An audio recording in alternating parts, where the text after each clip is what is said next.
Welcome to the House of Truth.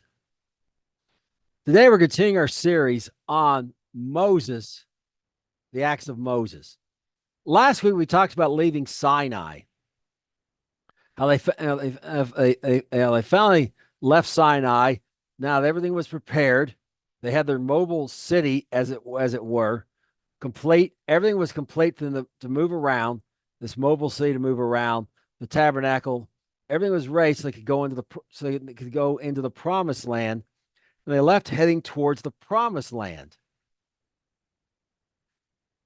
But they had no more left, and the people started complaining. The people would be the congregation of Israel, would be the people, the children of Abraham, Isaac, and Jacob, plus the mixed multitude that went together with them, the congregation when they're in worship, but collectively the people of Israel.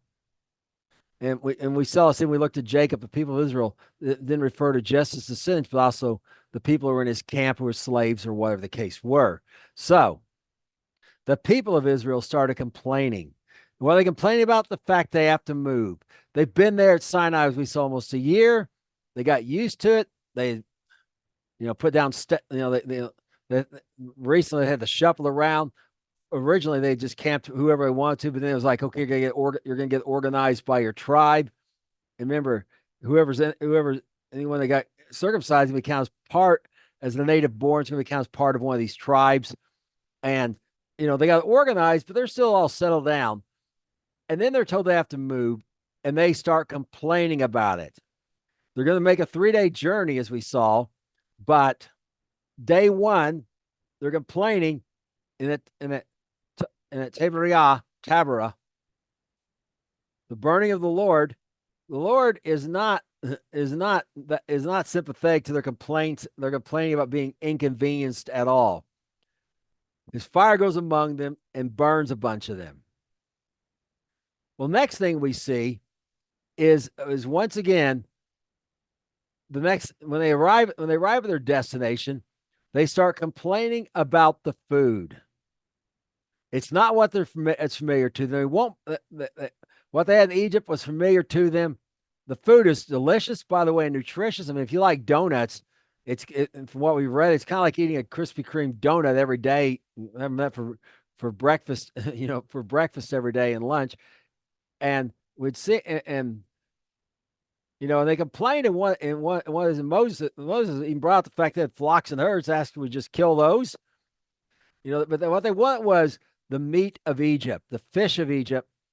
So God sent them quails out of the sea, brought them out of the sea from either across the sea or just created them on the fly like he did when he gave them quails after they first came into the wilderness, and brought them these. And these quails we talked about are called Pharaoh quails. They are the quail of Egypt, the finest eating quails. The people raised today is this Pharaoh quail, and also the quail eggs.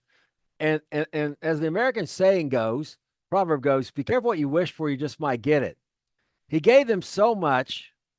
He gave them so much that was just piled up, of the prepared birds. The prepared birds they brought, the least person brought in 10 quarts. Okay. Others brought in, of course, a lot more. And they got greedy and ate and choked on it. And a bunch of them died. But how'd this start? Well, the mixed multitude led the complaining in this case. They complained first, and then the children of Israel joined in with them. Now, people have said, okay, so the mixed multitude is a serious way Israel's done all these things. But as we showed in the review, Massa was the first place they complained before they ever got to Sinai, and that was entirely by the children of Israel. That second complaining was the descendants of Abraham, Isaac, and Jacob. The second was the whole group, the descendants of Abraham, Isaac, and Jacob, and the mixed multitude who joined him. And the third group was led by the mixed multitude. And it follows that classic training pattern. I do, you watch. Israel complained. The mixed multitude watched. We'll do it together. And then next step, we do it together. They did it together at Taberah. The last step, You do, I watch. Now the mixed multitude. So the mixed multitude complained they were doing what the children of Israel had trained them to do. Because remember, they had started off in Egypt and started watching what the children of Israel did in response to avoid coming judgment, and started doing the same thing. They've been watching the children of Israel this entire time to learn how to behave. So they learned this bad behavior from the children of Israel. Yet people today will want to blame the mixed multitude for Jews' issues, the children of Israel's issues, problems in the wilderness.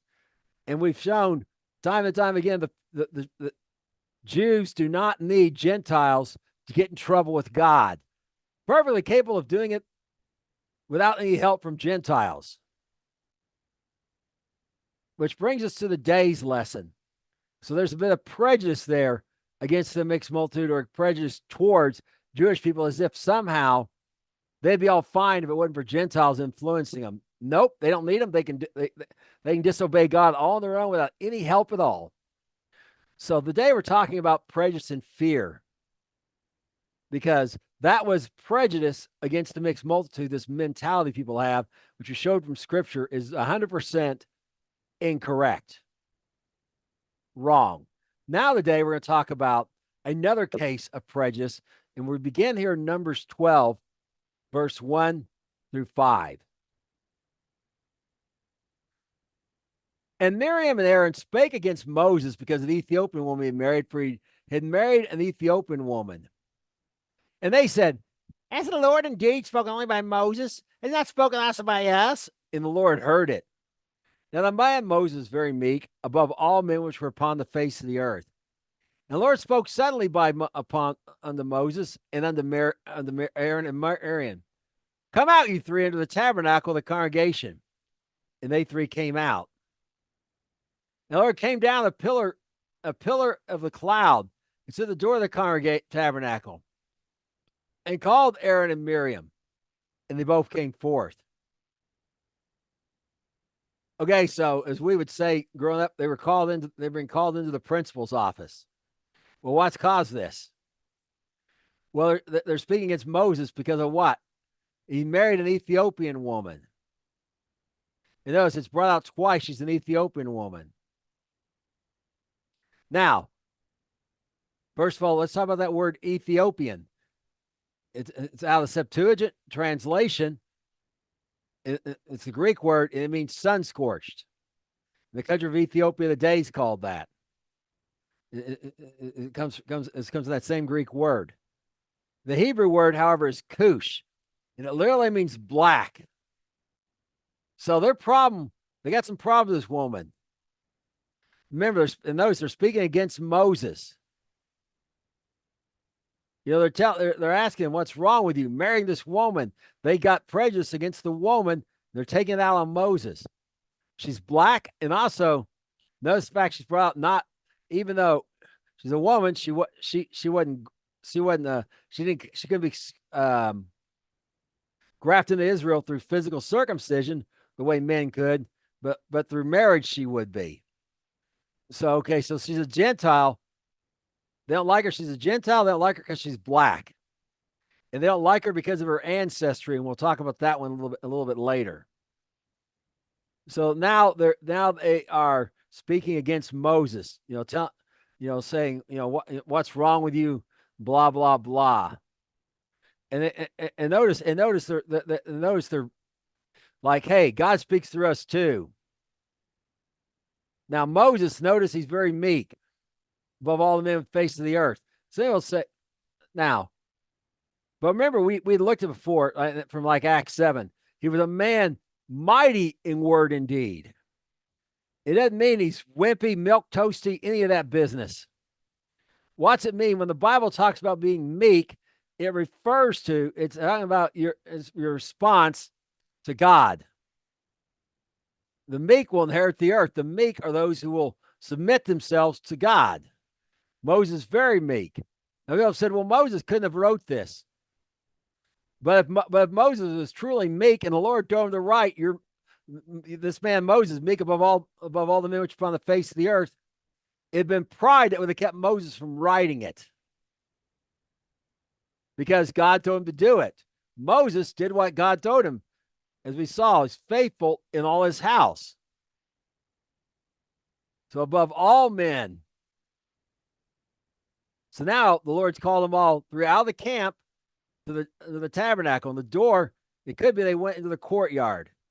Miriam, perhaps because of a relationship to Aaron, if she wasn't married, she would certainly qualify. We saw about if she died and she's an unmarried sister, the priest, not Aaron, but the priest could go to her funeral, except so she perhaps was allowed to come in because of that, because the family of Aaron could come in. The Moses could come in, go anywhere he wanted, as we saw before, and Aaron being high priest, so that perhaps in the courtyard at the door of the tabernacle. And notice that pillar of cloud has moved to the door, moved from going over the Holy of Holies in front of the door of the tabernacle. And the Lord's in there.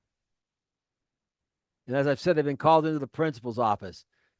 Moses was meek, so he didn't say a word, notice. Because sometimes he's letting the Lord handle it. And sometimes there's a time for everything in Proverbs, to speak up, and sometimes there's a time to be quiet and let the Lord handle it. And that's what Moses did. That's a lesson for all of us. We need to be discerning about when it's time to say nothing and let the Lord handle it. Now, we continue on Numbers 12 and verse 6 through 10. And that's the Lord, said, "Hear now my words, there be a prophet among you. I am the Lord. I, the Lord, will make myself known to him in a vision and will speak to him in a dream. My servant Moses, not so, who is faithful in all my house. With him I'll speak to him mouth to mouth, even apparently, not in dark speeches. And the similitude of the Lord shall he behold. Wherefore are you afraid, or are you not afraid to speak against my servant Moses? And the anger of the Lord was kindled against them. And he departed. And the cloud departed from off the tabernacle. Behold, Miriam became leprous, white as snow. Aaron looked upon Miriam, and behold, she was leprous." Okay, so first of all, notice how God speaks to prophets in dreams and visions. And we've seen Agabus in the Brit Hadashah, the renewed covenant, the New Testament. The same sense that Paul says there's pastors, teachers, says there's prophets and evangelists and apostles. If he's done away with pastors and teachers and evangelists, he's also done away with prophets and apostles. If he had done away with the first three, he hadn't done away with the other two either. But this is how he works the prophet. But Moses, notice he's faithful in my house. Back to that meekness. This is why he's the meekest man on the earth. He's faithful in all his house. He does everything the Lord tells him. Yes, he may have questions like, "You want me to do it this way? How?" Or intercede for people, because that was one of the things he was putting up. He was putting this office he's given to do, was to intercede for the people, or to intercede. He acted as priest until Aaron was consecrated. We saw. But Moses, because of this, has this extra relationship with God, mouth to mouth, as we've seen before, speaks to him out. Moses can go into the tabernacle anytime he wants. The Lord will speak to him from behind the Holy of Holies, through that curtain, as we saw. And actually spoke with him different times, we saw. And saw his similitude. Remember, we saw where Moses was his glory, and he saw the backside of the Lord. He saw his similitude, not his face, though. So Moses is a prophet, is beyond an ordinary prophet. Well, they are an ordinary prophet. The prophet, someone the Lord, a spokesman for the Lord. Miriam has done so, and so is Aaron. And in fact, tied to, and that's tied to his, and it's also tied to his relation. It's the high priest. So now notice the Lord's humor. Miriam gets singled out here. Because remember, Aaron's got this whole history of being kind of wimpy and weak and people pleasing. And Miriam, from the beginning, was the one who watched the Moses basket and stuff. She's the older sister. She's behind this, and the Lord knows it. And she complained about this Moses marrying an Ethiopian woman. Her skin, she didn't look like them. Her skin was black. She was a Gentile. Her ancestry was a Gentile, but more than that, her particular ancestry she didn't like, especially the fact her ancestry above a lot of other Gentiles. So God turned her white. She complained about Moses' bride being black. God's sense of humor turns her white with leprosy. And Aaron's looking upon her.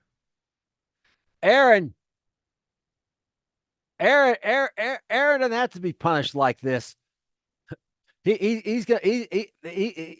Seeing her punished will be enough for him.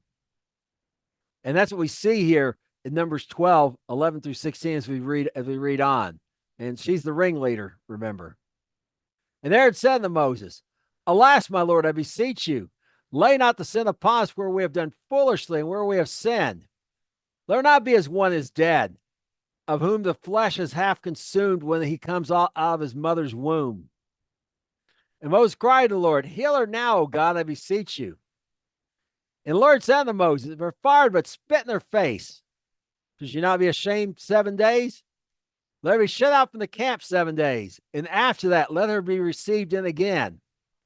And and Miriam was shut out from the camp 7 days. The people journeyed not until Miriam was brought in again. Afterwards, the people were removed to Hazeroth and pitched in the wilderness of Paran. Okay, Hazeroth's a particular place. The wilderness of Paran is a large area with various encampments in it, place to encamp in it. Just to clarify, it's like what Hazeroth would be like saying a city today, and Paran would be like saying a state or a country. Just to give you the ideal here. Okay, so it's not a specific place in this area. So that's what they're going there. But notice Aaron's immediate response: "We have sinned. Lay not the sin upon us. Forgive us of our sin. We have done foolishly wherein we have sinned." What was their sin? Prejudice against this woman, this black woman. That was their sin. Prejudice against this Gentile woman. That was their sin. Prejudice against this woman because of her particular ancestry. That was their sin. And Aaron's response is to repent immediately. You know what you don't see? You don't see Miriam repenting immediately. She's the one with the leprosy. You see, but she's not repenting. And notice, half dead, flesh consuming. I mean, she is scarred and ugly. I mean, like body parts look they're about to fall off, kind of like something out of one of them zombie movies or something, perhaps. Or something like that. And so Moses intercedes on her behalf. And notice she's going to be shut out for 7 days. Why? 7 days completion. Complete, ashamed. And when she comes back in, we talked about consecrating the priests, consecrating the Levites. She's gonna go through this whole long process. It takes a couple weeks. She's gonna have her hair shaved, even her eyebrows shaved off. Which for a woman would be humiliating. So public humiliation, once again, we see as part of the punishment in God's system. Here, people are like criminals. Criminals say states that still execute them. Like, well, we're going to try to let them die with dignity, blah, blah, blah. No, they're supposed to die with public humiliation, like Messiah did in our place. That's part of the punishment. Executions are supposed to be in public for everyone to see. And for everyone to see it in their own eyes and get the warning. Do not do what they did. So that's what's going on here with Miriam. No one else. It's to teach the whole camp that this kind of prejudice is sin And God does not take it lightly. Now, I mentioned especially her ancestry. Not just the fact her skin color is different than theirs, not just the fact she's a Gentile, but her ancestry. And we're gonna see what is driving, what's driving that particularly there. What is prejudice particularly against Ethiopians? And here's what because if it's Nordic, white like Miriam began. Also notice also Miriam wasn't white before. Okay, was not white before. She wasn't white like snow.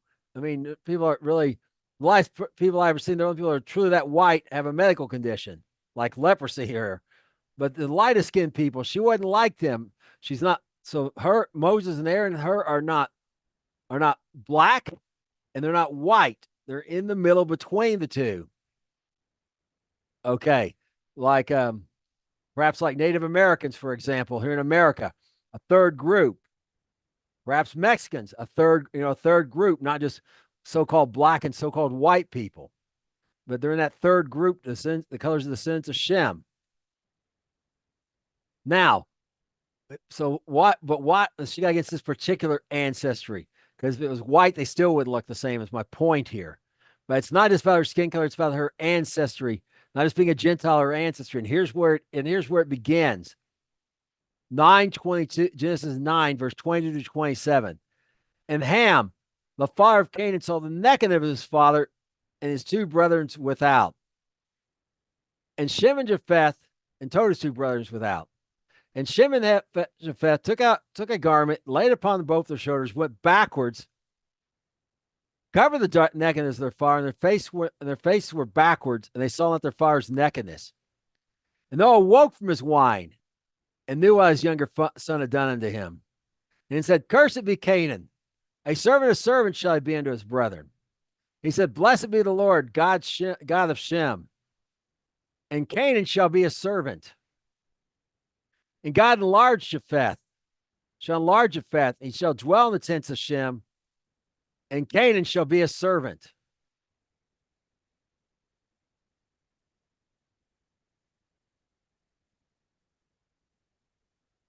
So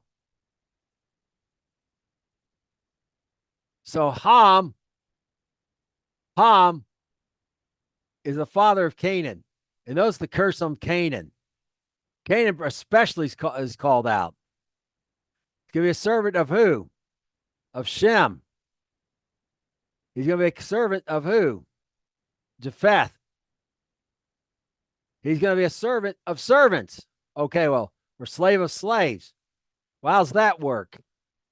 Well, Ham's other descendants also are going to often end up slaves. We'll talk about them in more detail. But Canaan's especially drawn out. And notice what he had done to him.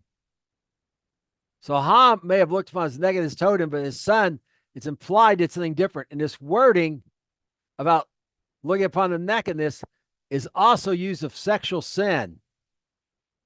Remember, the Canaanites, Sodom and Gomorrah were Canaanites with homosexuality. It's implied, perhaps, that this son had raped Noah as well, and Ham had not stopped him from doing so. There's a curse on Ham, but especially upon Canaan. Now, we can see all this has come to pass. We'll talk about this other group, about Canaan's brothers. Shem, Native Americans came from him. Here in America is a microcosm, but it's throughout the world. Japheth, enlarged, he's going to dwell in the tents of Shem, the dwelling place of Shem. And what do you see?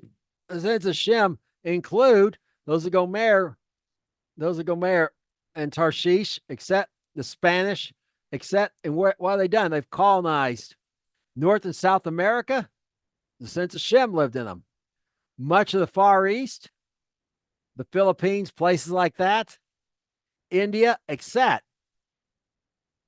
And they colonized them. They've dwelled in there. And again, now Shem, again, one example would be Native Americans would be part of this. And Shem is now, they both had Africans slaves. Okay, African slaves. Now, the Hebrews themselves have been slaves at various points. Many people have been slaves at various points, but at various points. And the most common form of slavery is the way slaves were gathered is to come, like you see with David and Goliath, where the Philistines say, hey, our champion will go out, you bring your champion, whoever wins, the other ones will be the other ones will be the slaves of the winner. And that's basically how it went. Two tribes go to war, one would win. The survivors of the losing side would become slaves, and that went on for centuries, thousands of years, perhaps from the time of the Egyptians in Egypt, in Africa, until they ended up in slave ships on the west coast of Africa, and from there, after their family being slaves, perhaps even back to this time here we're talking about, but certainly to the time of the Egyptians, 3,000 years, brought over to America, where eventually their descendants were finally freed. But slavery didn't begin in America. It wasn't an American invention. In fact, as one African-American professor I knew pointed out, the question is, where did freedom come from? In the Roman Empire, 1/3 of the people in a given time were slaves, and there were people of every ethnic group. Where did this ideal of not people, no one being a slave come from? And the ultimate answer is the Bible itself. But that's what inspired the people in America to end slavery in other countries as well. Britain ended it first, so did France. But it was an ancient practice that included all ethnic groups. But this one particular ethnic group, notice that the Canaanites are slaves of slaves. Okay, so not are they slaves, they're to be slaves of slaves. Now we're going to continue on here. We're going to read a little bit more about some of their ancestors, some of the other ancestors, descendants of Ham.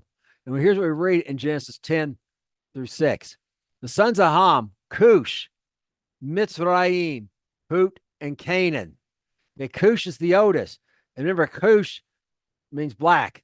And remember, Nimrod was a son of Cush. Cush was his father. Now, let's talk about who's Metzer. The Canaanites lived in the so-called Afro-Asian plate, which includes basically the land that God promised Abraham.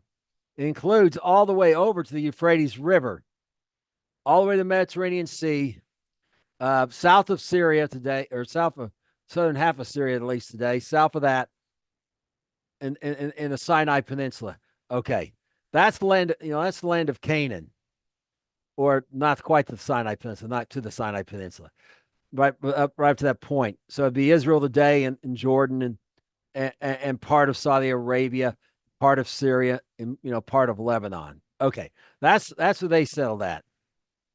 Mizraim means Egypt. That's that northeast corner of Africa. Egypt had a little bit different borders today, back in those days, than it does now, but still it's roughly the same area up there. Put is North Africa, north of the Sahara Desert, or Sahara, if you want to say it, which just means desert in Arabic, desert. Okay, so they're north of that. Egypt's up there in the corner. Cush is all the rest of Africa, sub-Saharan Africa. They're all descendants of Cush. And this is where all these slaves I came from were. So they got this history of a curse being on Ham and his descendants to some degree, and Canaan especially. Well, we'll have used that on Canaan and apply it to Cush here in America, the sense of Cush. And so it's people do not have black skin because they're cursed. First thing they're drawn out here. He had already named his son. Notice Canaan's his youngest son. Cush was already born when this occurred. Canaan's already been spoke of. Cush had already been born. He already had black skin. He didn't get black skin because of some curse. He already had these darkest skins. The darkest 12 of those skin colors I talked about were already the descendants of Ham. It had absolutely nothing to do with being cursed. And in like manner, Nordic people who worshipped idols weren't blessed because they had white skin. That all is prejudice that goes back to idolatry. Like in Hinduism, Varna, the caste system has two levels. There's kind of a broad general level, and inside that there'll be a smaller level. The broad one's called Varna, and it literally means color. And the people with the lightest skin are the highest caste in that. The people with the darkest skin are the lowest caste. The deletes, untouchables. This is skin-based prejudice. What comes from idolatry and has absolutely nothing to do with the Bible. Now, skin color based, I should say. Now, so now there's a problem with that. So there's that ideal. These people are, this Ethiopian woman's cursed because of that, and man, she's a cursed people. Moses shouldn't have anything to do with her, but it's more than. And now we're gonna read about another incident of another group that's cursed, later cursed. Nehemiah 13 verses 1 through 4. On that day when they read the book of Moses in the eyes of the people, and there was written that the Ammonite and the Moabite should not come into the congregation of God forever, because they met not the children of Israel with bread and water, but hired Balaam against them. They should curse them. Howbeit God turned the curse into a blessing. Now it came to pass when they heard the law, they separated from Israel all the mixed multitude. And before this, Eliashib, the priest, having oversight of the chamber of the house of God, was allied unto Tobiah. Okay, so what you got going on here is kind of a bad deal. Now, what's going on in Nehemiah, if you ever read the book, is the Babylonian exile's over. They've come back. They've rebuilt the walls of Jerusalem. They've been back for a while. They rebuilt the temple. And now in the rebuilding the temple, they come across the book of Moses. And that word book really just means scroll. Okay, the writings of Moses. And they find that the Ammonite and the Moabite are cursed. And why? Because of their skin color, their ancestry? These are both descendants of Lot. No, because of their action. That they hired Balaam to curse them. And remember God's promise to Abraham, I'll curse those that curse you and bless those that curse you. And bless those that bless you. And that gets repeated through Israel. The sons of Israel have that promise upon them.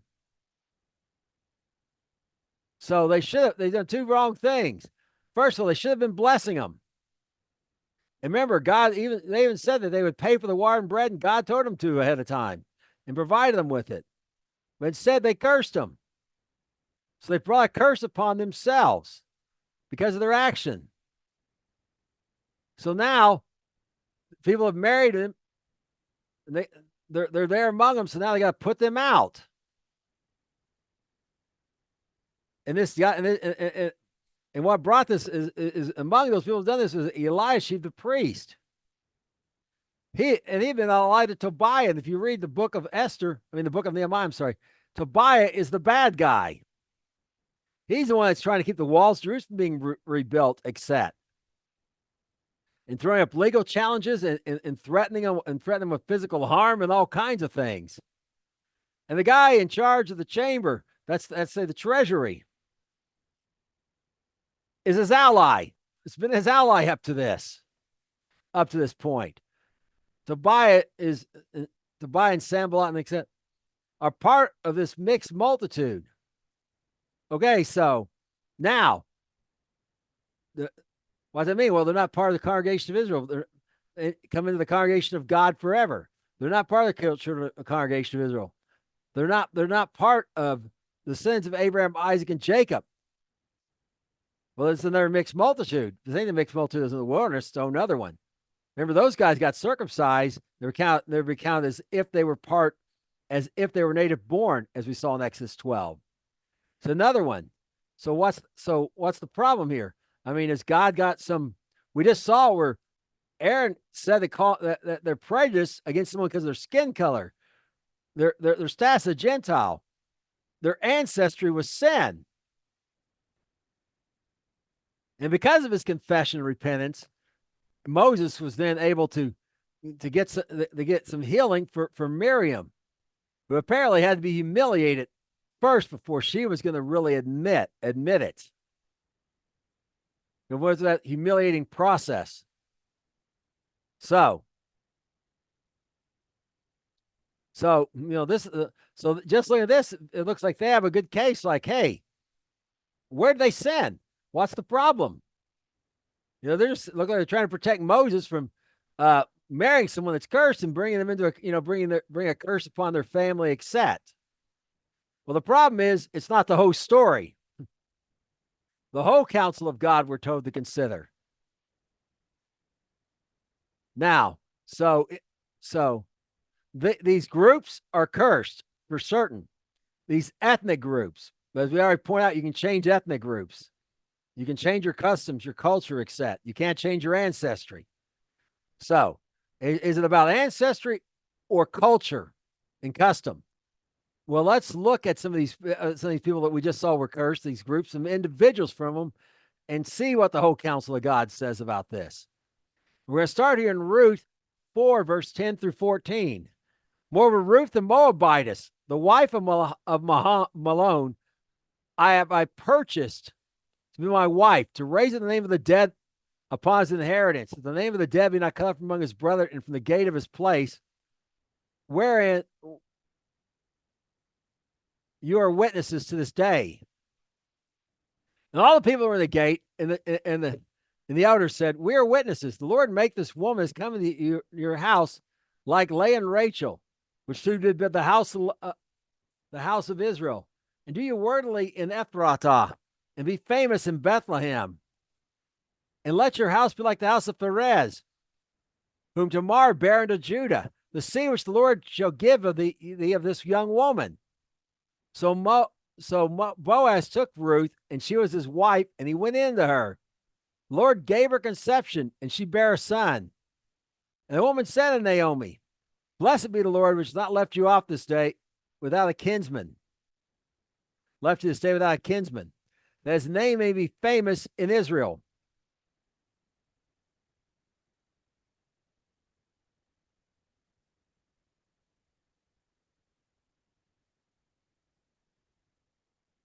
Okay, so who do we see here? We see Ruth. She's a Moabitess. Wait a minute. She's one of the people she's part of that group that was cursed. Yet here she's blessed. Well, why? Because she, the individual, was a blessing to Israel. Naomi had no one to take care of her. No hope. She even told her and Orpah to go back. She couldn't, even if she had sons, for them to marry with, could they wait till they were grown? By then they might be barren. But she didn't even have those. She had no one to take care of her in her old age, and Ruth refused to leave her. She said, my God, my people will be your people. My God will be your God. And where you go, I will go. Where you die, I will die. She blessed Israel. So God blessed her. That general curse over the group does not apply to the individual if they'll do what's right. The curse is broken, if you will, by acts of blessing Israel. And now, let's look at some more details about this woman. Her house like Rachel and Leah. Okay, she's gonna build up a great house in Israel, is what they're saying here. Ephratah, Bethlehem Ephratah, where Messiah is born, where King David's born. That's where they're at. This house is going to be built from Bethlehem and Bethlehem Ephratah. Remember, the reason why this Bethlehem Ephratah is brought out because there's two Bethlehems in Israel. It means Bethlehem, the house of bread. So the only ones in the area of Ephratah. And again, Ephratah being a region. So That's a little distinction. The house of Pharez, whom Tamar bare unto Judah. Wait, Tamar was a Canaanite. We looked at this before. When we were looking, we were going, we was looking there, we was in our study on Genesis. She was a Canaanite.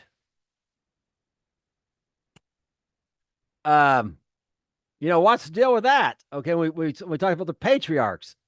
Was our series lesson. Our series title. She was a Canaanite. Wait a minute, I thought they were cursed. In fact, they were the most cursed. They were slaves of slaves. How's she getting blessed? Because she was faithful to her husbands.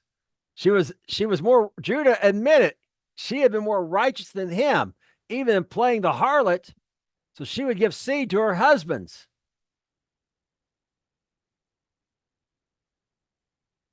So also let this woman give seed to this young woman in the same way. Every curse is broken when you do what God is blessing.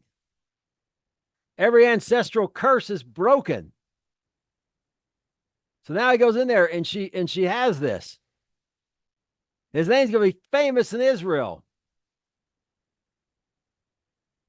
Going to be famous just as Tamar's were famous. So the problem is not the wrong ancestry. Now, in appearance, the Moabites look similar to Israel, much more similar to the Ethiopians or, say, Nordic people from Norway or whatever. They saw that curse upon them. What about skin color? Never was. But notice it's not even about ancestry. Yes, the group has done something. As long as you stay in that culture and you're part of that, and you do what that group does, you're going to have the curse the group has on them. But when you change it, when you change and start and God becoming your God, his people becoming your people, that curse is gone and that blessing is going to come upon you. So why this warning? So why this concern about Nehemiah? Ruth happened before then about them marrying Moabites, because here's a Moabite that just got married. Well, here's the problem here in 1 Kings 11 through 15, 11, 1 through 5. But King Solomon loved many strange women, together with the daughter of Pharaoh, women of Moabites, Ammonites, Edomites, Zidonians, and Hittites, of the nations concerning which the Lord said to the children of Israel, you shall not go into them, neither shall you come into you. Sure, they'll turn your heart after their gods. Solomon clave unto these in love. He had 700 wives, princesses, and 300 concubines, and his wives turned away his heart. And it came to pass when Solomon was old, that his wives turned his heart after other gods, and his heart was not perfect to the Lord his God. It was the heart of David his father. And Solomon went after Ashtaroth, the goddess of the Sidonians, after Milcom, the abomination of the Ammonites. Okay, Pharaoh, Metzorim, Egyptians, Canaanites, which include Hittites, Moabites and Ammonites, which we read. Edomites we haven't covered, but as we looked at the patriarchs, there was a curse on them as well, or going to be a curse that wasn't initially, but there's going to, because they're not, there's a curse on them by this time, or because of several things that they did not treat Israel the way they should have. Where it cursed originally brought one on them. Zidonians, associated with those Canaanites, Hittites, part of the Canaanites. Okay, you're not to go in them. So what's the issue? Is it prejudice because of their ancestry? No. Skin color? No. And as pointed out, some of them even have similar skin color. To the children of Israel. Gentiles? No. The problem is that they worship other gods. And they're going to bring them to worship gods bring the children of Israel out from the blessing of God that comes from obedience to God into the curse of God that comes from disobedience to God. So, and this is what happens to Solomon. His heart was not perfect. It means completely. His heart was divided, in other words. He still went to the temple, which he had built, still worshiped God, but he also, first he built, he would not allow these temples to be inside Jerusalem, but built them outside Jerusalem. But then he started going into them with his wives and participating in their worship. Ashtaroth here, Ashtaroth, Esther in Persian, Isis in Egyptian, Easter in German, in Old German, Oster in Greek, where we get the word estrogen from. Okay, the goddess fertility, sex goddess. His wives he's having sex with have drawn him into the worship of the sex goddess of the Zidonians. The Zidonians called the Ashtoreth. That's the same as all those others I mentioned, including Easter. The word Easter is named after. It's the name of the goddess fertility, worshipped by the Germans, the Nords, and the Celts. And Milcom, notice Milcom's worse, the abomination. Milcom was what the Ammonites called Baal. And remember, the Chaldean, the word cannibal comes from two Chaldean words, Chana and Baal. Chana means priest of Baal. Okay, that's why it's an abomination. Sacrificing their children on the fire into this thing, and not just sacrificing, but eating of their flesh. As we talked about before, we looked at God, how Israel was provoking the Lord, even in the wilderness. Well, I could say a pillar of fire by day and cloud by night. Cloud by day and fire by night. Even while they could see it, they were sacrificing the devils. In their animals, they were sacrificed for a substitute for their own children. Children that came from fornication as part of that worship system. That system of get drunk, get high, have sexual orgies, murder the children that are born, the women become pregnant with as a result of that. And I explained this to a friend of mine from India, a former Hindu. He says, "Wow, that sounds just like America," and he was absolutely right. Now, we continue on. So now we're going to go back to Nehemiah 13, verse 23 through 26. He's going to bring this out, that this is indeed the correct understanding of the problems, not their ancestry, not their skin color, not their status of Gentile versus a Jew, but their worship of other gods. And here's what we read. Again, Nehemiah 13, verse 23 through 26. In those days, I saw Jews had married wives of Ashdod, and of Ammon and Moab. Their children spoke half in the language of Ashdod and could not speak in the Jews' language, but according to the language of each people. I contended with them and cursed them, and smote certain of them, and plucked up their hair, and made them swear by God, saying, You shall not give your daughters unto their sons, nor take their daughters unto your sons, or for yourselves. Did not King Solomon sin by these things? Yet among all the many nations, there was no king like him who was beloved of God, and God made him king over all Israel. Nevertheless, even him did outlandish women cause to sin. Okay.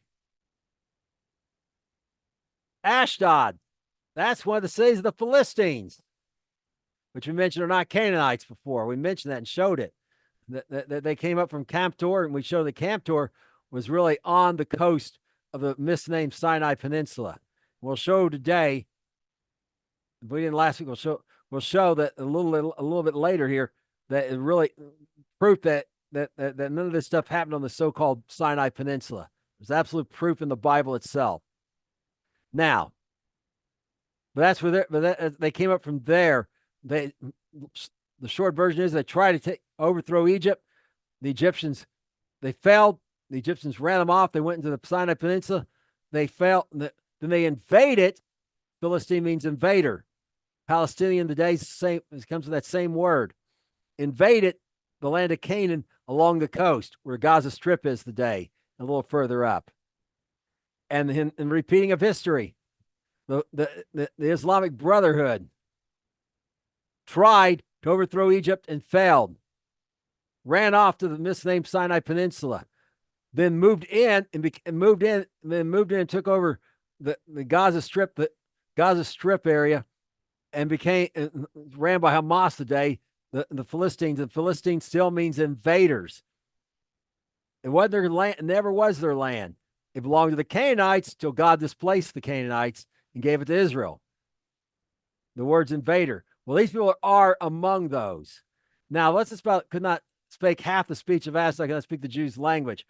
It's saying, like it's happened many times, Ladino and Yavinic, and perhaps a little more familiar for most people, Yiddish, where they got a mix of Hebrew and some other language. Yiddish is not German, it's not Hebrew. It's so, but it shows that they'd intermarried with the Germans. Ladino is not Spanish, it's not Hebrew, but it shows they intermarried with the Spaniards. Yavinic is not Hebrew, it's not Greek, it's a mixture. So they intermarried. So this is not a new problem. It's been going on the whole time. What's the problem? Is they make people sit these outlandish women. Notice outlandish, the King James here. But women who are not just foolish, but embrazened. And those their whole thing is we went through Proverbs and read about it. We did a whole lesson on basically the words of Solomon. A woman, first of all, any woman that is trying to engage you in sex that you're not married to, it's a trap. Period. It's a trap. Some men think, oh, they're trying to trap me into marriage. No, marriage is not what they're usually after. Okay, that may be the case sometimes. But the other thing is, after they get married, women will still try to behave this way to manipulate their husbands and get what they want. And that's what it's referring to here. They're not being submissive wives, because they were the one that went to Solomon in the temple and cast off those idols. But like harlots, like harlots who try to temple prostitutes who use their bodies to get men to worship their gods, they have acted like harlots with their own husband. That's the problem. It has absolutely nothing to do with skin color, ancestry, or status of Gentile. And this is why this prejudice on those bases is sin, as we plainly showed. Now, we're going to go back and we're going to drill down a little bit more into Ruth here, because there's about that famous son, that famous house is going to be built like unto the house of Israel. And we see this very well summarized up in Matthew 1, 5 through verse 1 through 5. The book of the generation of Jesus Christ, Yeshua HaMashiach. If you want to use Aramaic, Yeshua HaMashiach, if you want to go with Hebrew. Or Jesus Christ, if you want to go with English, that's fine. Jesus Christ, if you want to go with Greek. However you like. The son of David, the son of Abraham. Notice he's the son of David. Who's David? That king of Israel that built up the great house of the king. That house that God promised a man would not fail of his sins, would not fail to sit upon the throne. And indeed, it came to pass. You might say, well, there's a prime, they're not king. Okay? There's never been anyone else upon that throne that was king. Herod the Great was a Roman. He was put up by the Romans, not by God, into that place. Just as Athaliah assumed a throne once.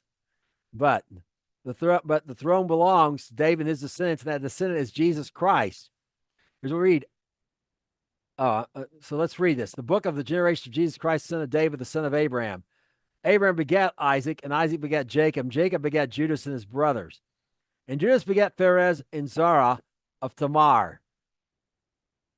And Perez begat Isram, and Isram begat Amram, and Amram begat Aminadab, and Aminadab begat Naasson, and Naasson begat Salmon, and Salmon begat Boaz of Rechab, and Boaz begat Obed of Ruth, and Obed begot Jesse.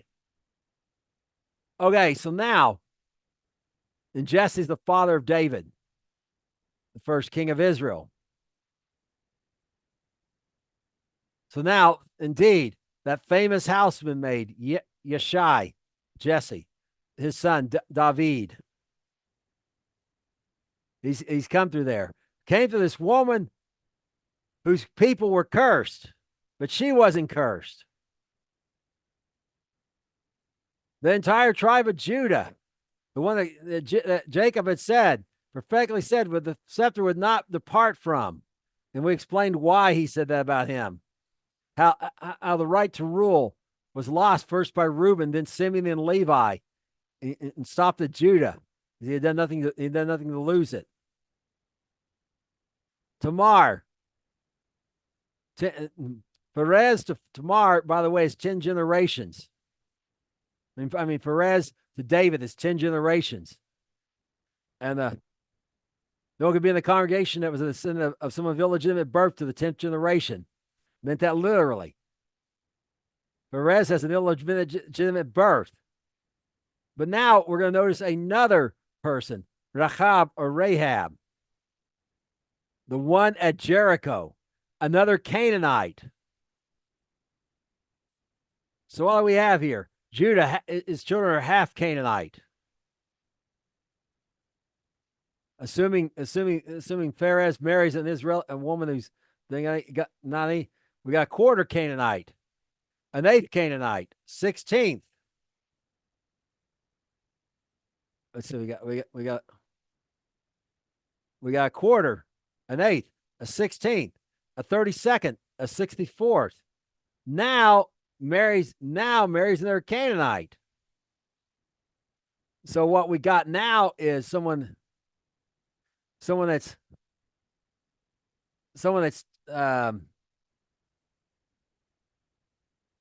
that's a little over half Canaanite, marries Moabite. So you could say, or you could play another way, Salmon, now they're less than half Hebrew, the descendant of Israel.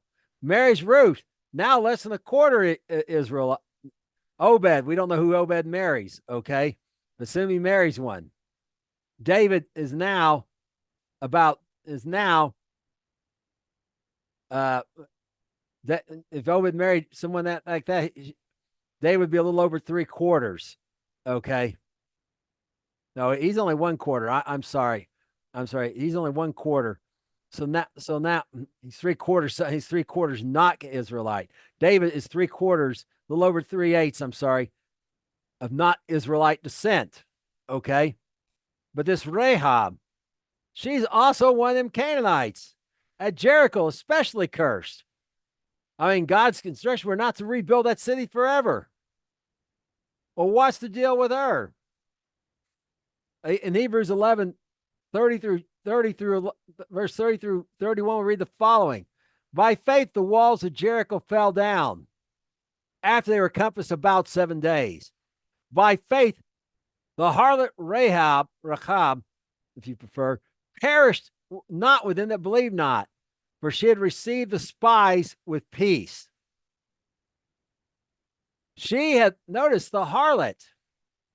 Perhaps she didn't like being a harlot. She'd been very easily been forced into it at a young age. It's like as soon as she hit puberty, like people like these descendants of these idol worshipers today do in the Middle East. But she turned from that. She had faith in God. Notice by faith. The same faith that caused the walls of Jericho to fall down, she had. She was She had that stigma with her still. That's why the Lord's going to give us all new names. David's got stigmas attached to his name, like Bathsheba, like the old Bathsheba incident. But the point of this being brought out is, despite the fact she was a harlot, someone who had been using her body, perhaps again, so not so much willingly, to bring people to worship these false gods. Perhaps her own children had been sacrificed. That came out of harlotry to these gods. So in a sense, perhaps not only she'd been not only she'd been, as people might say, whoring around, being a hoe in perhaps more lingo, but also perhaps she was guilty of murder, abortion, because abortion is murder.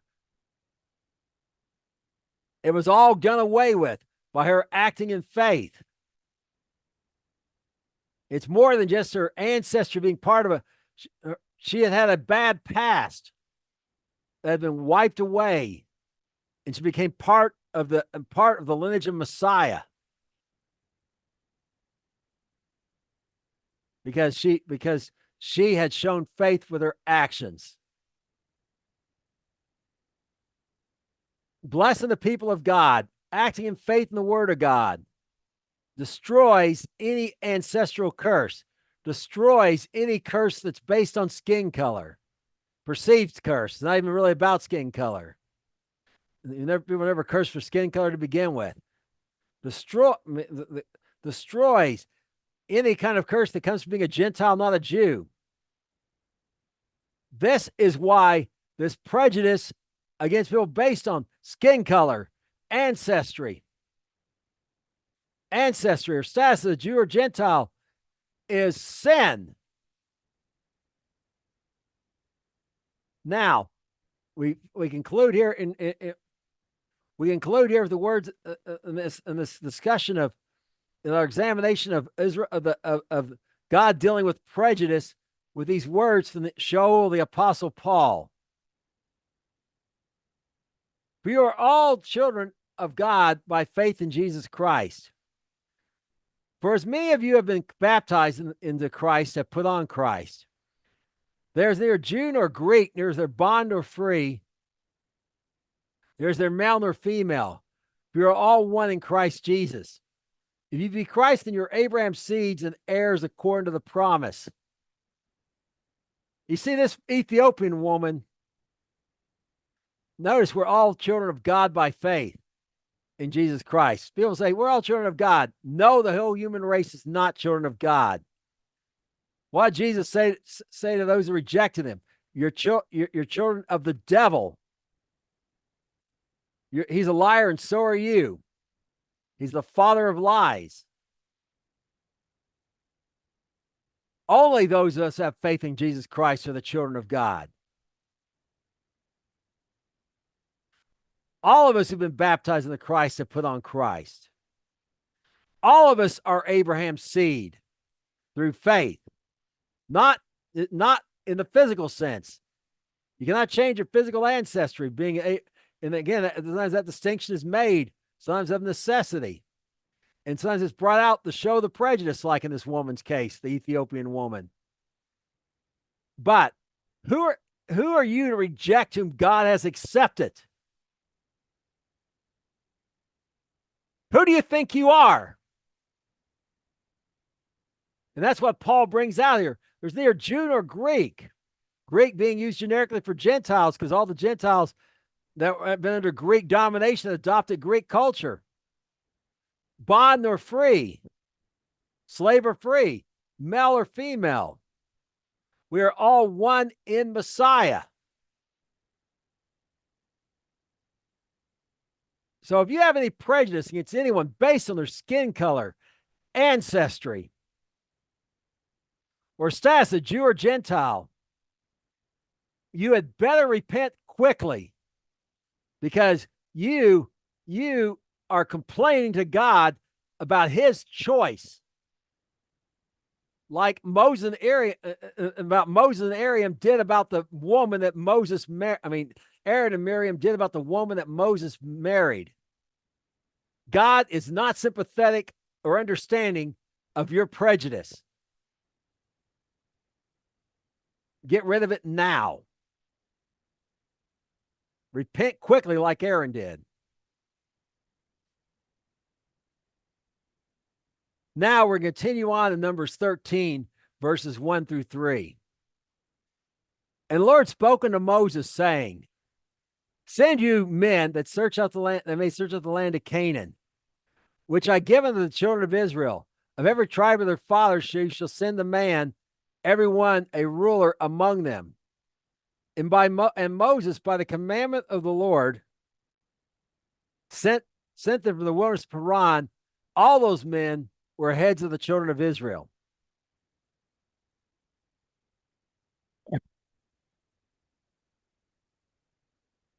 Okay, send you men. So notice this. The Lord gives Moses, next chapter, remember we're talking about fear because it's related to prejudice. In fact, fear often drives prejudice, or prejudice drives fear. They go hand in hand. So now he sees the instruction the Lord's given Moses. Now, to search out, in the word, they'll say spies a little later. The little words, and the Hebrew word is a different word than what's in spies, like when the two spies with Rahab we read about. It's literally scouts. Notice they're searching out the land. They're scouting out the land. Now notice these men are heads of the tribes of the children of Israel. They didn't pick 12 men. You know, remember those armies, and they're perhaps the head of each of those armies we read about. He didn't send in 12 privates to go scout the land. He sent in 12 generals to go scout the land. Okay? Why? They got the respect of the people set. Okay? So, he's going to send one of every tribe. Remember, that doesn't include Judah, because Judah's not involved in the fighting. I mean, not Judah, I'm sorry. Levi. The Levites are not involved in the fighting.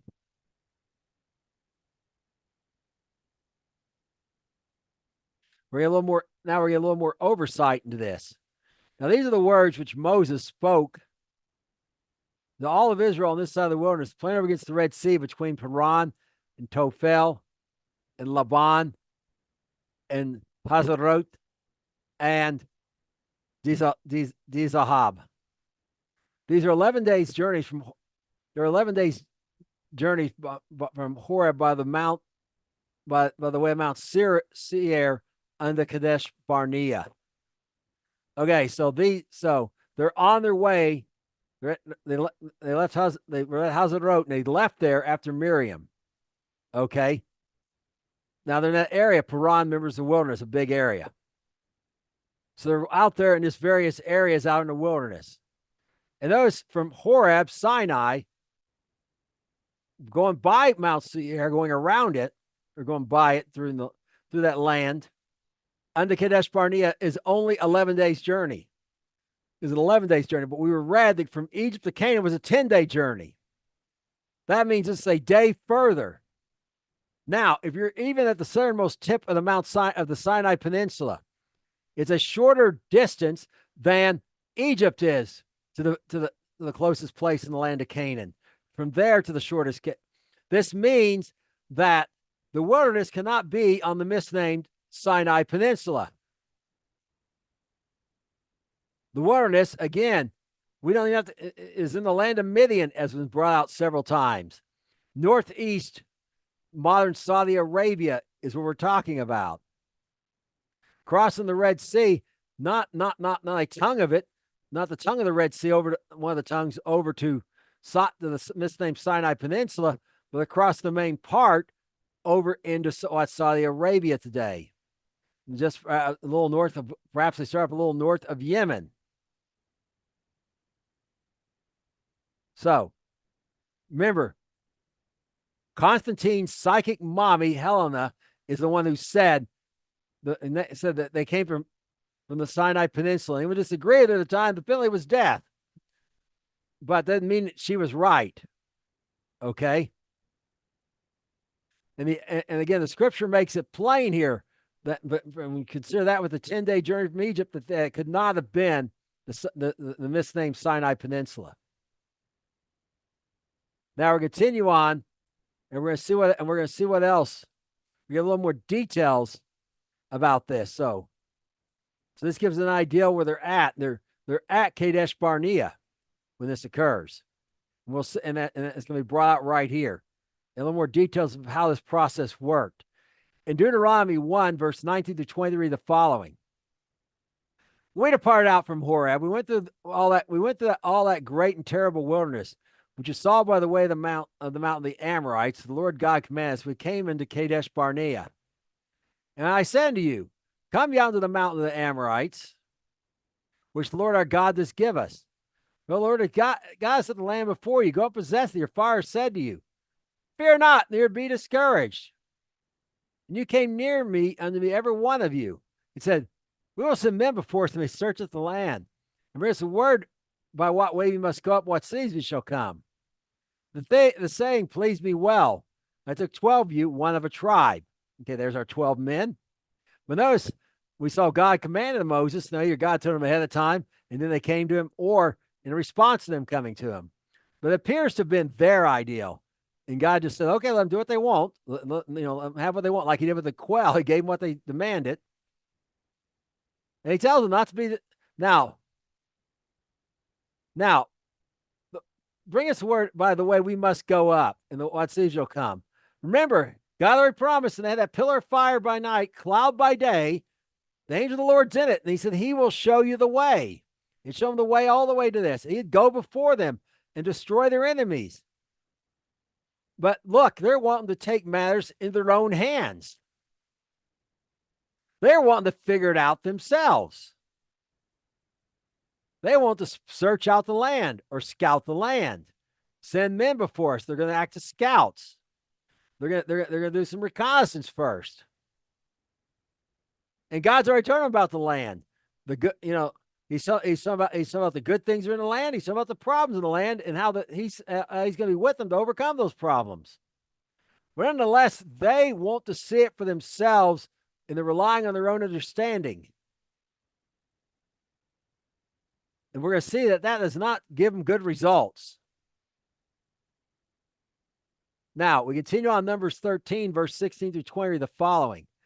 These are the names of the men which Moses sent out to spy the land.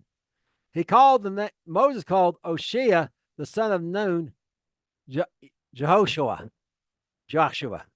Okay. We'll translate it a little differently here than Joshua. It's Joshua. Okay. Same as Jesus. Joshua. Moses sent to the spy out the land of Canaan and said to them, get you up this way southward and go into the mountain and see the land, what it is, and the people that dwell therein, they be strong or weak, few or many. And what land it is they dwell in, whether it be good or bad, what cities they be that dwell therein, and whether their tents are in strongholds. And what the land is, and it shall be fat or lean, whether there should be wood therein or not. And be of good courage, and bring of the fruit of the land. Now is the time of the first ripe grapes. Okay, so he sends these, and he names them, and we're not going to look at the names of all these guys, but they were right above there. Now, Hoshea, notice he calls him Yahshua, salvation of God, the Lord's salvation. Hoshea was what Nun, more properly in Hebrew, but I like saying Nun, the son of Nun, just because it kind of sounds cool. Joshua, the son of Nun. But he sent them to spy out here, and it really should say, as we've shown, it's the Hebrews literally scout out, and that's what they're doing. They're literally scouting out the land. Okay, now God is letting them do this because they wanted it, and we're going to look at the report in a little bit. And we're going to see everything they report, God already told them, and people will use that thing. The thing about going to minister somewhere, and they'll say, well, I'm going to go spy out the land first. We're not to spy out the land and use our own understanding. We're to be led by the Spirit of God and not be concerned where it looks good or bad. If God's in it, it'll work out. We're to have faith in him. But they're already demonstrating a lack of faith in him, a certain amount of fear.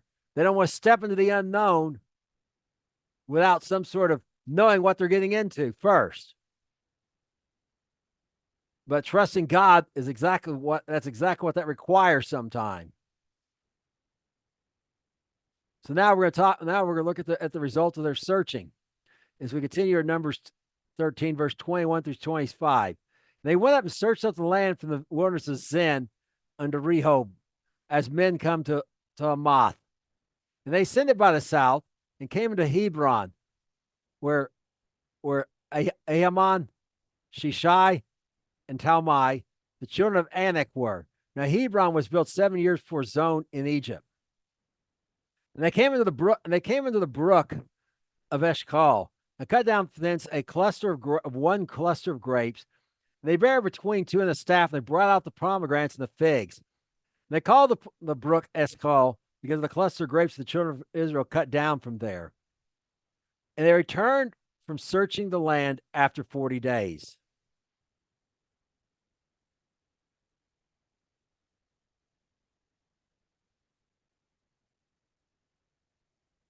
First thing to bring out is it's a very thorough search, okay? They went north first, all the way to Hamath. I mean, that's way up there. We're talking like modern day Syria, okay? And then they came back down south to Hebron. It's still Hebron today. And notice Hebron was built, Zon was considered the oldest city in Egypt. Hebron was built 7 years before that by the Canaanites, okay? By the Canaanites originally. We saw when Abraham was there. It was already there at the time of Abraham. 7 years. So it's one of the oldest cities in the world. Now they have these children of Anak. And we'd seen before the Anakim were giants. So there's giants in the land. They brought up why tells about giants. No, Goliath was no wives' tale. He was a lot bigger than so-called Andre the Giant. Okay. The Ahiman, Shishai, and Talmai were the children of Anak, as little descendants, and each of them was a race of giants or half breeds or whatever. So the people are big and strong. Now this cluster of grapes, Eshkol means grapes. All right. This cluster of grapes is a literal thing. Here's a picture of a guy today in modern Israel. This took 2015 with a cluster of grapes grown there in that area. Notice it's almost as tall as him. And there's some other pictures I could have shown you that were actually taller than the man. Here's a reenactment of some people. Notice those are real grapes. And I saw a video of a guy from Israel, a grape farmer, who was showing off his grapes. His were golden colored, and they were the size. Each one was the size of a golf ball. They weren't seedless; they had a seed, but nonetheless, about like these. Notice how big each one is, around the size of a golf ball. And these are modern grapes. Again, this is a reenactment here they're making using modern grapes. And notice how usually see a picture of them being, way you pick up a cluster of grapes in the grocery store, pick it up by the top, hanging down. Notice they got stretched out this way. They got laying flat on this pole. So if they had done it that way, because I saw one again that was another one at a grocery store in Israel that was showing that was the largest for that year, and it was maybe 3 times as long as this one. Okay, so they could have so this ideal. There's nothing mythical about the huge grapes or the huge people. Okay, so they returned from so now 40 days, long scouting expedition. But again, everything we see so far about this land is things God had already told them. Now, we're gonna get the summary of the report they give. And they went and came to Moses, and all the children of Israel, congregation of the children of Israel, under the wilderness of Paran, to Kadesh, and brought back word to them. All congregations showed them the fruit of the land. And they told him and said, we came to the land where you sent us. Surely it flows with milk and honey. And this is the fruit of it. Nevertheless, the people be strong that dwell in the land, and the cities are walled and very great. Moreover, we saw the children of Anak there. And the Amalekites dwelt in the land of the south, and the Hittites, and the Jebusites, and the Amorites dwell in the mountains, and the Canaanites dwell by the sea and by the coast of Jordan.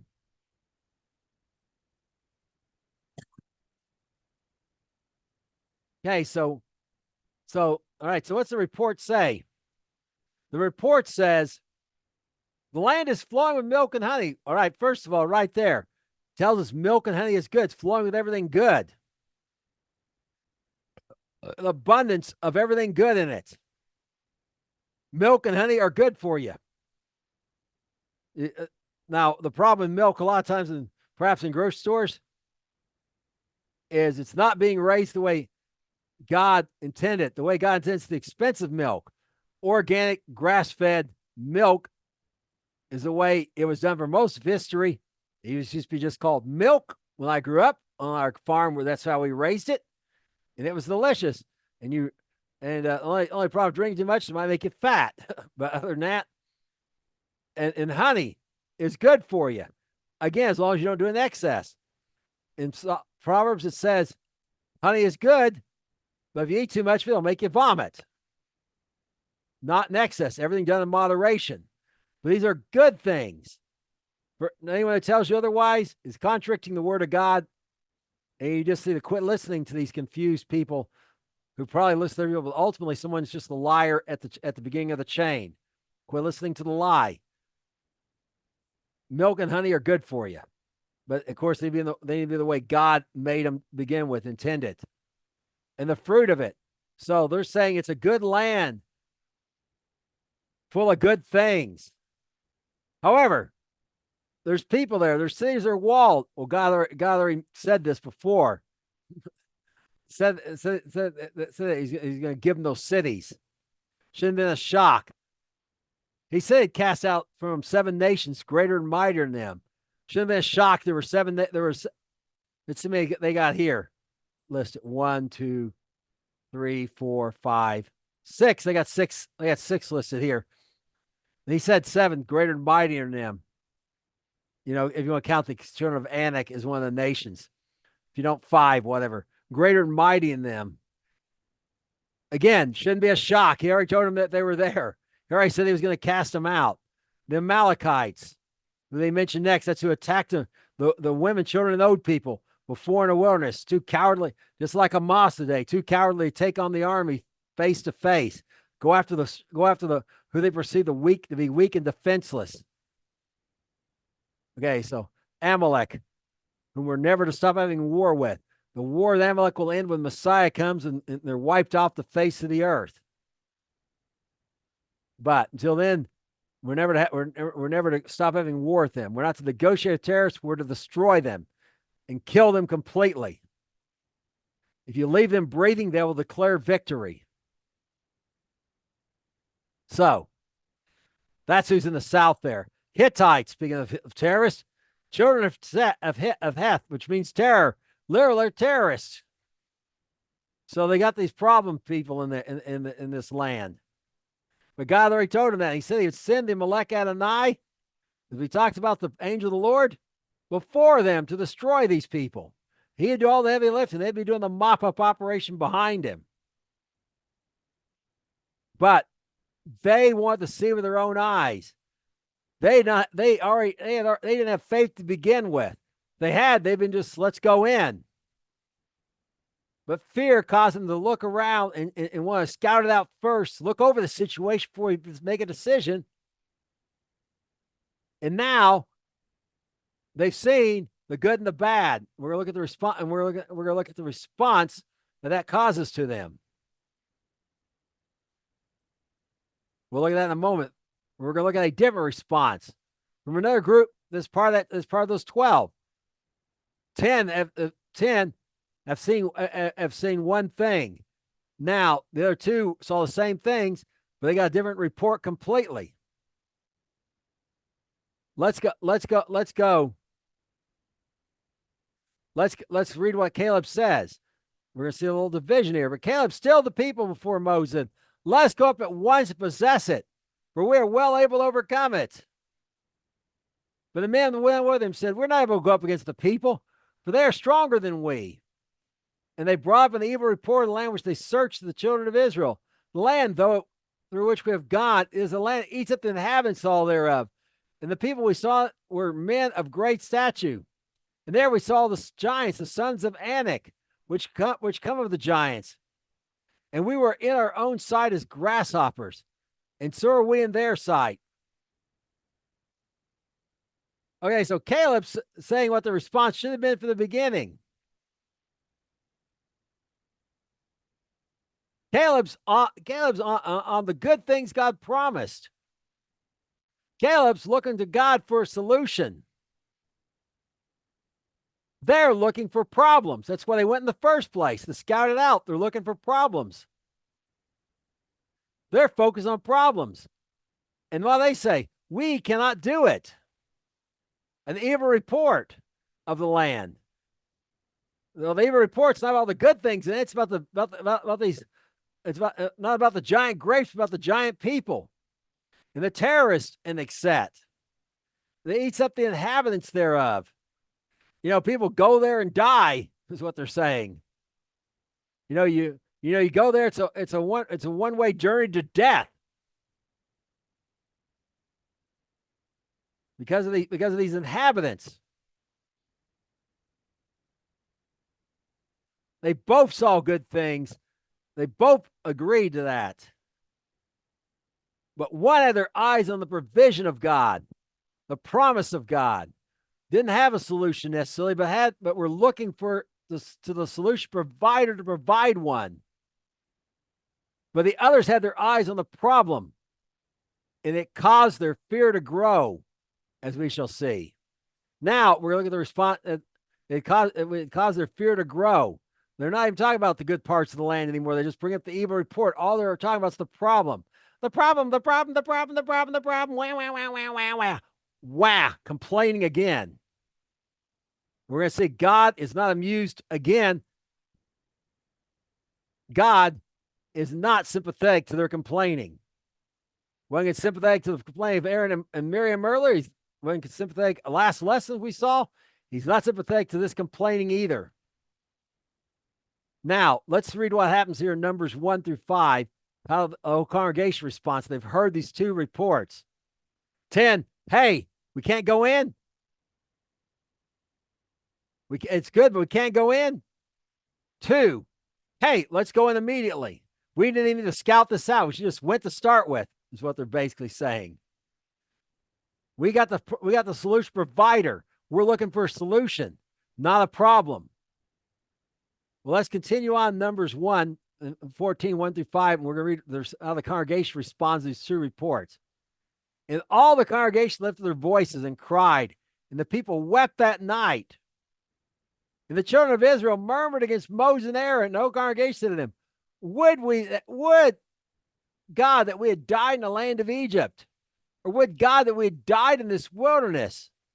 Wherefore has God brought us out unto this land to fall by the sword, that our wives and our children should be a prey? Were it not better for us to return to Egypt? And they said to one another, let's make a captain, let's return to Egypt. And Moses fell on their face for all the assembly of the congregation of Israel.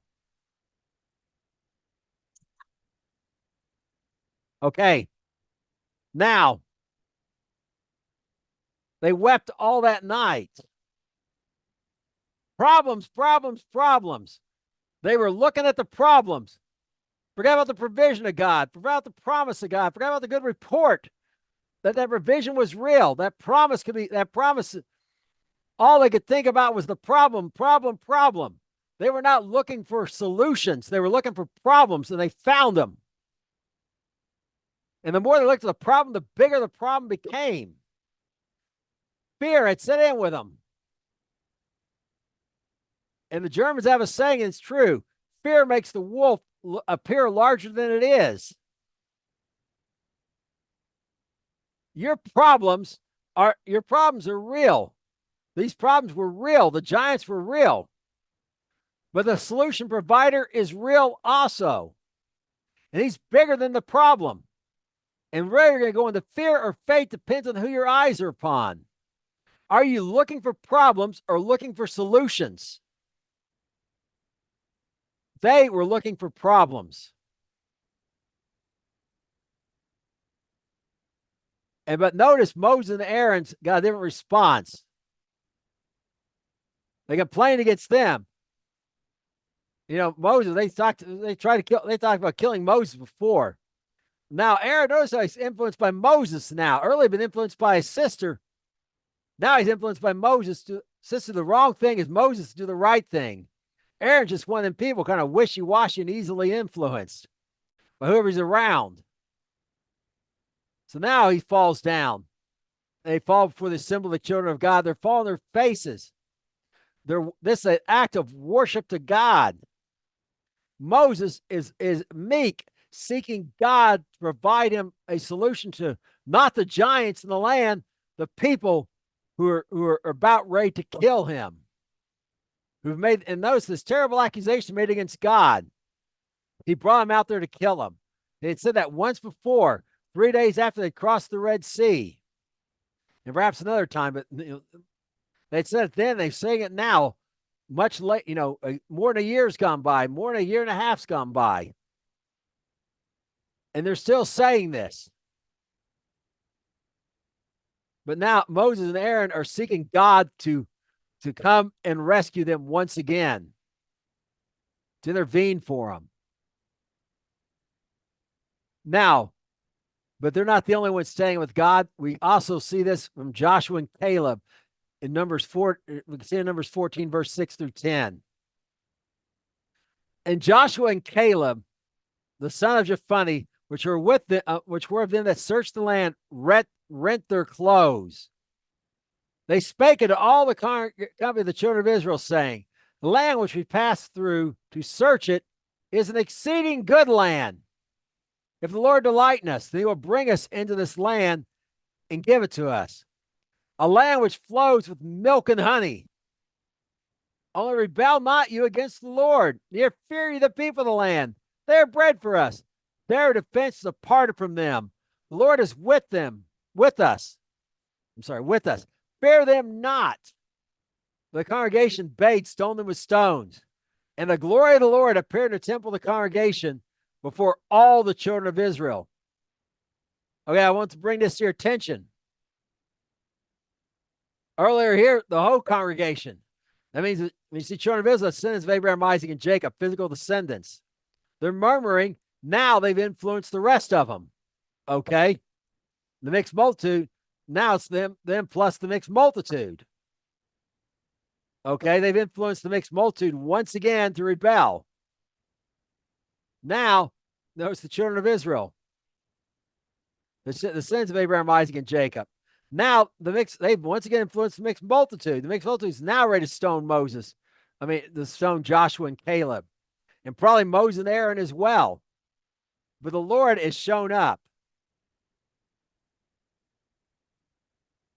Notice, they remind him it's an exceedingly good land as God, if he delights in us, he'll bring us in the land.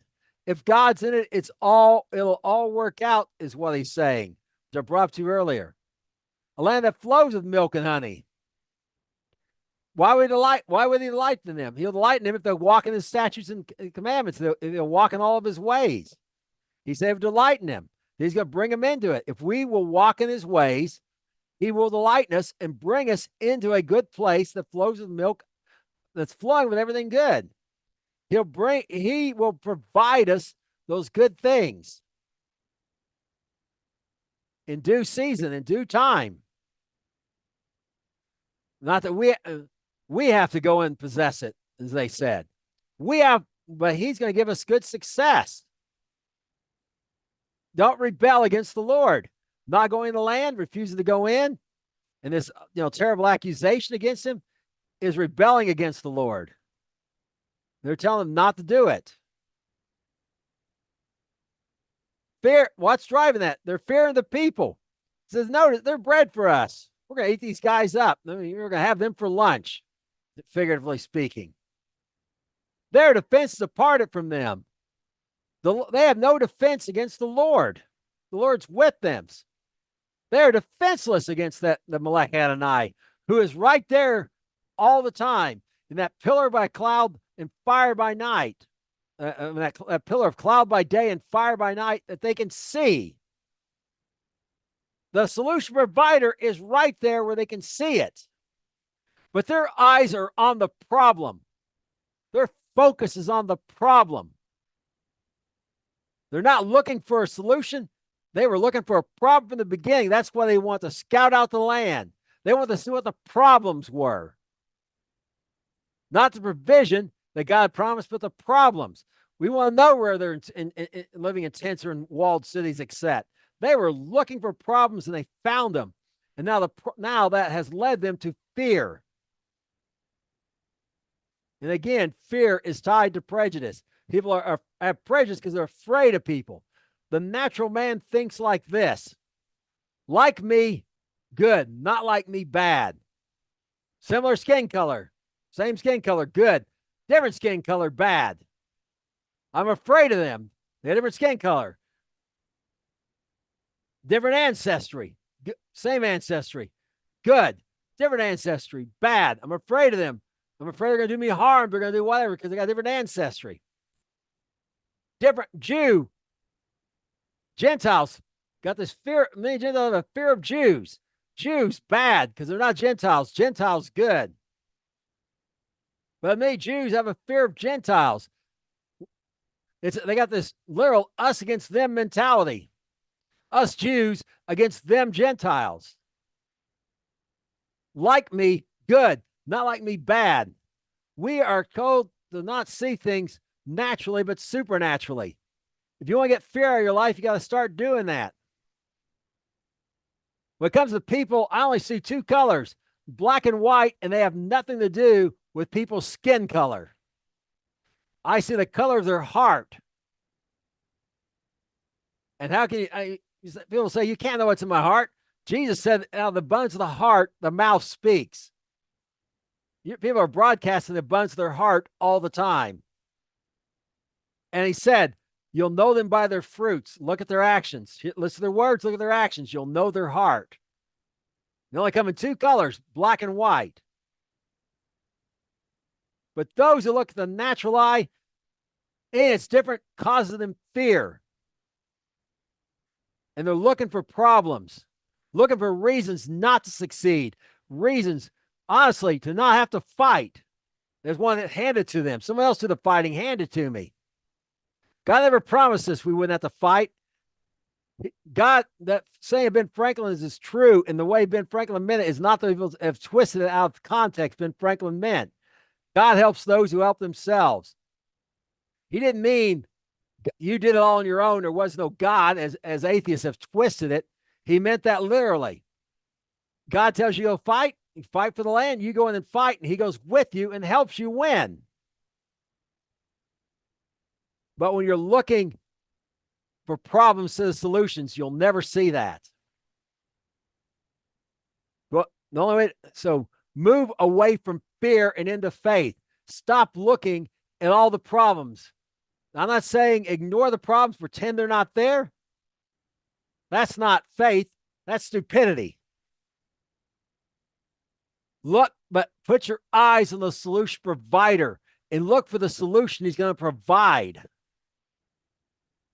That's faith. Now, we in our last section here, we're going to look a little bit more about this event here and a little more insight into it. In Deuteronomy 1, we start in Deuteronomy 1, verse 24 through 28. They turned and went to the mountain and came to the valley of Eshcol and searched out. And they took the fruit of their lands in their hands and brought it to us and brought us word again. And said, it is a good land which the Lord our God does give us. Notwithstanding, you would not go up, but rebelled against the commandment of the Lord your God. You murmured in your tents and said, because the Lord hated us, he brought us forth out of the land of Egypt. Deliver us into the hand of the Amorites to destroy us. Whither shall we go up? Our brethren have discouraged our hearts, saying, the people are greater and taller than we. The cities are great and walled to heaven. Moreover, we have seen the sons of of the Anakims there.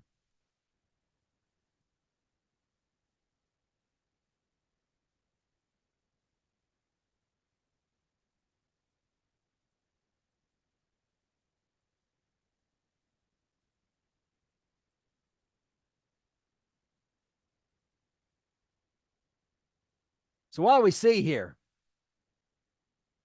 We see they turned and went to the mountain, this good land, but they rebelled. They refused to go up. Remember Moses, meek, submitted to the Lord, faithful in all his house. They're the opposite. If you're not faithful, if you're resisting God in anything, you're rebelling against his commandment.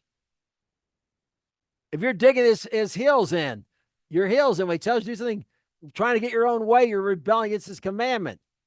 If you are focusing on the problem and ignoring the problems provide, and so look, if you're looking for problems instead of solution for the solution provider, you are rebelling against his commandment. And now this fear that they have has made them irrational. The Lord hated us. Yeah, that was his plan. Judge the gods of the Egyptians, bring them out, bring you out to the bring those 10 plagues, bring you out to the Red Sea, deliver you, provide water from a rock, so on and so forth, feed you and take care of you in the desert, bring you to the promised land just to kill you. Okay. I mean, because he hates you. They would not believe that God loved them. And that's the cause of and that is the source, and that's irrational, but it's also the source of their fear. Perfect love casts out fear. We are told in the Brit Chadashah, the New Testament, the renewed covenant. We'll get what's literally called in Greek the renewed covenant. Okay, we are told that. But the love of God's not in their heart. They don't believe God loves them. They don't believe God, despite all the goodness he's shown them. The times they had mercy on them, like the golden calf, he didn't kill them all. Other times he didn't kill them all. A couple times he's like ready to just wipe them all out. They had grace and mercy on them. Because they don't believe in the love of God. It's greater than their sin. They don't believe in the goodness of God, as we saw earlier. Because they've been inconvenienced, taking out what's familiar, so on and so forth. They've gotten this bad report about all the problems. They can't believe God really loves them and will do what he promised. So they're discouraged by the problems that they're looking at and have become irrational with fear. Now, we continue on in Deuteronomy 1:29 through 33, we read the following. But I say unto you, dread not, neither be afraid of them. Lord your God, which goes before you, he shall fight for you, according to all he did in Egypt before your eyes. In the wilderness you have seen how the Lord God bare you, as a man does his son, all the way that you went until you came to this place. Yet in this thing you did not believe the Lord your God, who went the way before you to search out a place to pitch your tents in, and fire by night to show you the way that you should go, and in a cloud by day. Okay, Moses reminding of all that God's already done for them. They have no reason to fear. It's irrational. And what's this tell us? No, you did not believe the Lord your God. That's why they're afraid. Fear comes from a lack of faith. And notice, all these miracles, but miracles do not cure unbelief. Unbelief is not skepticism. The Bible encourages that. Keeps you from being taken advantage of. Unbelief is a stubborn refusal to believe. It's like, I've seen it and I still refuse to believe it. They had seen what he had done in Egypt and delivered them from a situation that was impossible. They could not deliver themselves from. How he'd part the Red Sea, how he'd provided for them and took care of them. That's what I saw. Carried his son as if a man was carrying his own son his young son through the wilderness, on his own arms, and brought him to this. How he guide him the whole way. And notice that fire by night and cloud by day and fire by night. I guess it's either way is fine. Fire by night and cloud by day was there the whole time and is even there at this point. They cannot but fear because they stubborn refusal to believe God. Why? Because the answer to that's going to be revealed right here. Why are such a stubborn refusal to believe God? Well, here's the root of it. For them and for us today as well, anyone who's got this stubborn heart of unbelief and refuses to believe God. Here's what we see. Here's the root of it. Likewise, when the Lord sent you from Kadesh Barnea, saying, "Go and possess the land that gives given you," then you rebelled against the command of the Lord. You believed him not, nor hearkened to his voice. You have been rebellious against the Lord from the day that I knew you.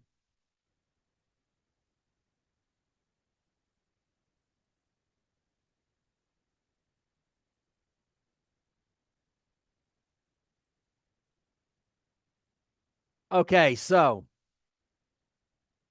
go and possess the land which I've given you. But why didn't you believe him? Because they rebelled against the commandments of the Lord, because they've been rebellious. See, it's like the old song says, trust and obey. There is no other way. You cannot obey God without trusting him. You cannot trust him without obeying him. Unbelief is caused not just a refusal to believe God, driven by a refusal to obey God. They were rebellious. They did not want to. They would not want to walk in his statutes, commandments. His statute commandments. They would not want to walk in all of his ways. You cannot have faith and reject the commandments of God. You cannot by faith be free. You cannot be by faith not keep the commandments of God. Faith comes from an obedient heart, comes from it being meek like Moses was. Moses had great faith because he had great meekness. He had great submission to God. When God told him to do something, he might intercede for someone. He might ask for information, or say clarification. Well, how you want me to handle this? Accept. What he didn't do was look for a way to not obey God, because he knew that God was the problem provider. The solution provider. And the problem was disobedience to the commandments of God. That's the ultimate problem. And if you're looking for a loophole to disobey God, you're always going to be looking for a problem, and you're always going to find problems in everything in your life. Faith comes from hearing, and hearing the word of God. But hearing doesn't mean just in one ear and out the other. It's the Greek word is the Greek word for the Hebrew word shema. Pay attention. Literally, same words translated obey, to hear and obey. Faith comes by hearing, obeying, and hearing and obeying comes from the word of God. You got to hear the word of God and obey it.